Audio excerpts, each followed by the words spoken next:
Hey, what's up, guys? It's Bradu. I have a fun video tonight for those of you who like to complain. Because I'm going to complain. This is going to be all about the dumbest ideas I've ever seen in trading card sets. Bad card set ideas. Like, not necessarily talking about design or like 91 Fleer. Everybody hates the bright yellow. That's fine. That's probably like I'm not worried about that sort of thing. I'm talking about like this idea was just dumb. It's nonsensical. So let's just get into it. I'm sure I missed a bunch, so it'll be fun to see if anybody comments like what I missed out on here. So I'm gonna start with I have a lot of hockey in here, and it's just because I don't think it's because I don't like hockey cards. It's because I do like hockey cards and have more hockey examples than others. But a lot of my examples are in other sets as well. So the first example is 81, 82 Tots. They did this with both hockey and basketball. And what I'm talking about is the East and West separation between the sets. So 81 Tots, we got Jimmy Crack Corn. He's only in, so he's card 91 West. Now, I don't have anything from the East, because guess what? I'm on the West Coast, so I just don't even have the East set. Maybe I do if I really dug around. But the packs you got on the West Coast, or, whatever, would have the teams from the West, and the packs you couldn't get players from the East Coast teams. So, for instance, in basketball, you got 80 so this is actually the first year that Bird and Magic had their own cards, like their own picture on their own card. We'll get to that later. Bird was in the East set, played for Boston. Magic was in the West set, played for LA. So you could not buy a box and get both of these cards in it. You had to buy two separate boxes, and I also believe there's no way to tell on the box whether you have an East box or a West box, or on the packaging. You just have to open packs to find out, which back then was not a big deal. If you were on the West Coast, you were getting West boxes. But to think that the people on the West Coast didn't even want the teams from the East is asinine. Anyway, just a dumb idea. So for instance, this set I know off the top of my head, cards 1 to 66 was the base set of teams that weren't on the East or the West Coast, apparently. I don't even know how they decided that. But for instance, the base Gretzky, I know, is in the set 1 to 66. And then, the East set has most of the good rookies, like Dino Ciccarelli. I could be wrong on that. Anyway, so 1 to 66, and then the card set, I think, is 132. So then they have another card numbered 67 West and a 67 East, all the way up to 132 West and 132 East. So the whole set is 198 or something, but there's no card number 198. It's just all around ridiculous. This is kind of the same concept, and I don't know if I have the right cards here for this example, but in the 50s and 60s, I believe, with hockey packs, and with hockey cards, I actually just learned of this one. You had kind of like O-Pee-Chee and Topps today. You had Parkhurst and Topps. But what I just learned is Parkhurst was only available in Canada, I think, or was the Canadian, version of Topps, which was the American version. Well, here's the dumb part. That's fine, but here's the dumb part.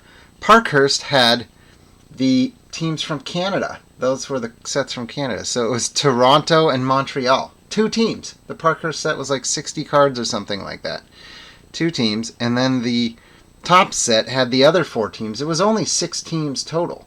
But you couldn't buy packs or boxes or sets or whatever and get all 6 teams. You could either get 2 teams if you're in Canada or 4 teams in the U.S. It's just ridiculous. Gord Hannigan and who's this guy? Jack Evans. Can't even see it. These are some of my favorite old beat up cards. I love the character of these. So it's not that I don't like old hockey cards from the 50s. It's that the idea of splitting up the 2 Canadian teams and the 4 American teams is just, it's dumb. More Tots and O-Pee-Chee stuff. Wow, I didn't realize I was really going that direction, but it definitely has a little theme going. Here's 2 Steve Eisenmann rookie cards, right? From the front, they look the same, basically. On the back, I know I've got Tots here and O-Pee-Chee here.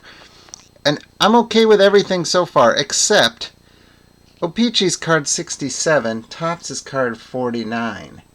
So the card numbers don't even match up. And in general, the O-Pee-Chee sets were larger. The top sets were only like 100, like I think I said earlier, 132 cards usually. And the O-Pee-Chee sets were maybe 300 cards. So the top sets only had like practically only star players and guys on the top, maybe the top 2 lines and the starting goalie. Whereas your O-Pee-Chee set, even those were too small. And that's kind of my next step. Oh, I meant to grab a card to show you this. I probably don't have one super handy. But these sets in general are also too small. So I think it's dumb that O-Pee-Chee and Tots don't match up number and cards. So Tots, I didn't realize that until fairly recently either. So if you in the US, the top sets are smaller. You can't get, so like for instance, like Mark Messier, Paul Coffey, Terry O'Reilly, Larry Robinson, all these guys only have rookie cards in the O-Pee-Chee set, which is larger. They didn't make the cut for the top set of the same year. And it just makes it really hard to collect. And the other thing I was just starting to say about that is the sets were too small. So you have guys like Joe Kocur. I talked about this on my last video and why I like 1990 Pro Set hockey cards. Darn it. Joe Kocur's rookie card was not until 1990. He started in 85. He should have had a rookie in, I think the year after this would have made the most sense. But he had 4 or 5 full seasons before he had a rookie card. He was a popular player because he fought all the time. He was a great fighter. And that is same, it's true for pretty much all of the enforcers in hockey, unless they were guys who could play 2 ways, like Wendell Clark, who was a very good scorer as well as a good fighter, or Rick Tocchet. Those guys were in your sets. But anybody who just put up big PIM numbers and didn't put up big points numbers was not. Jay Miller was another guy, played every year, played most games, and doesn't have any cards. Glenn Cochran was the other one I mentioned. I don't know why I'm mentioning the same exact 3 guys. I guess I'm going off the top of my head.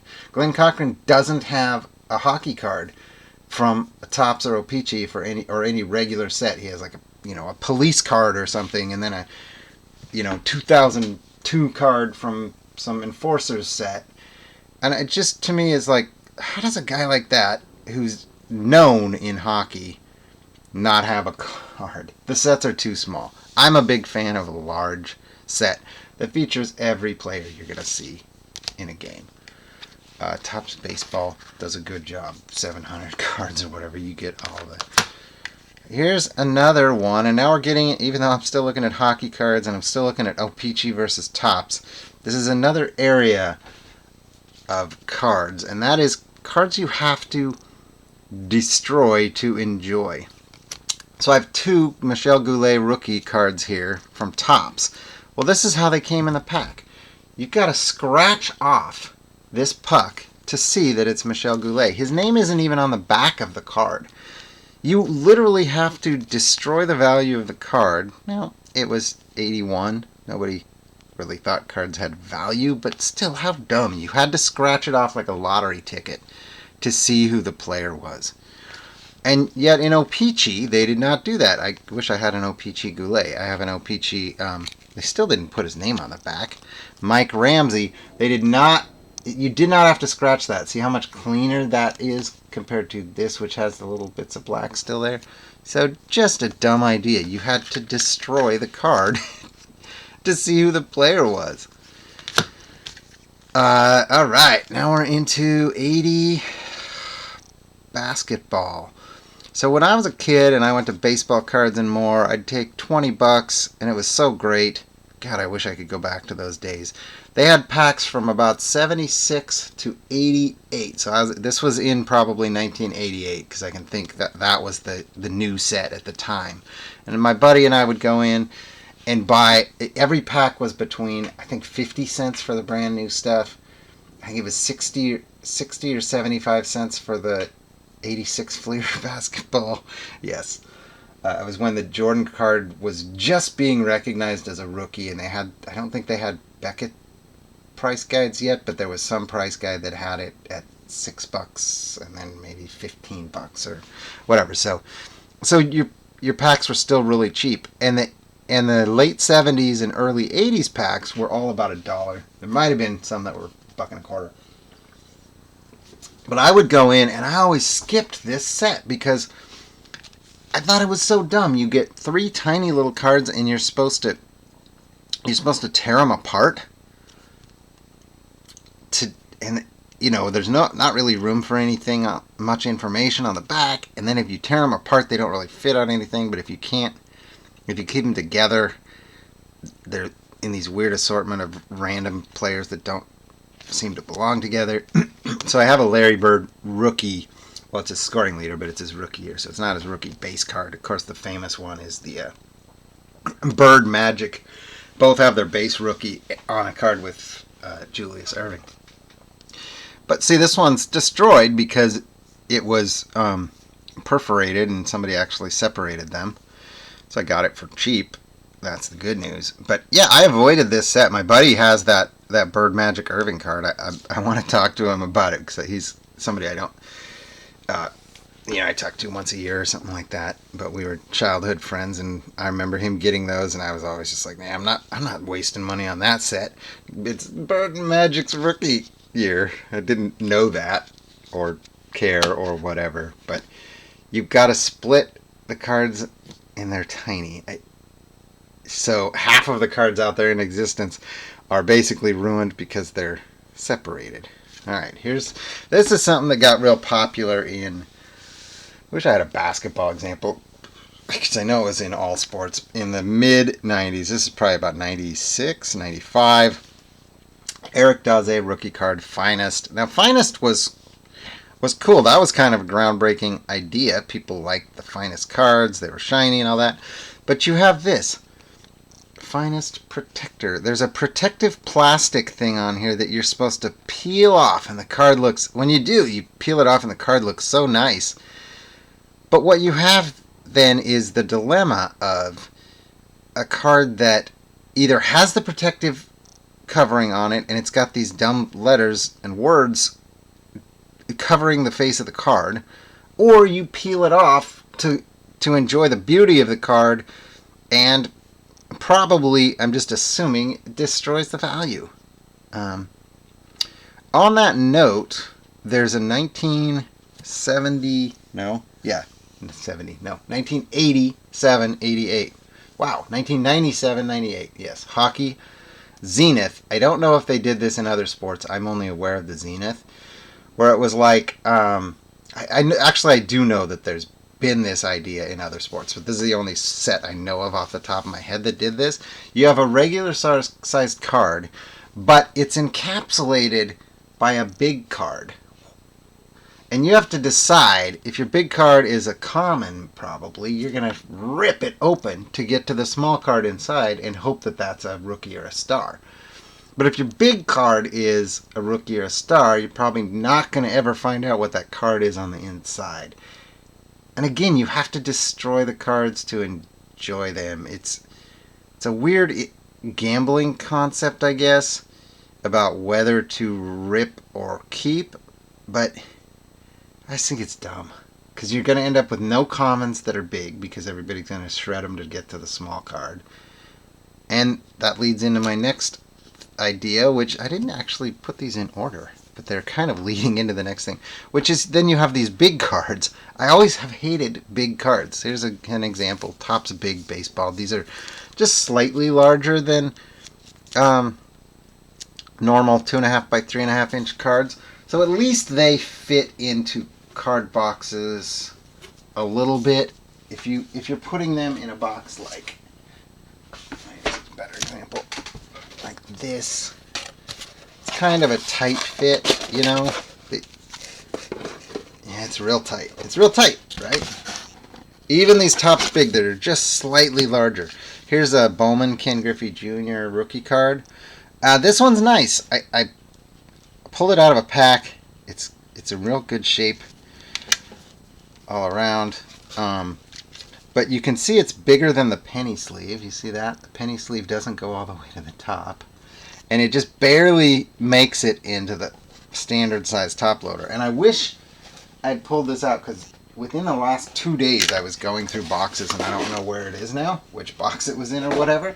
But I had this exact card, but the top of the card is just completely destroyed and like folded over and bent up because it was jammed into a box like I just showed you with regular size cards.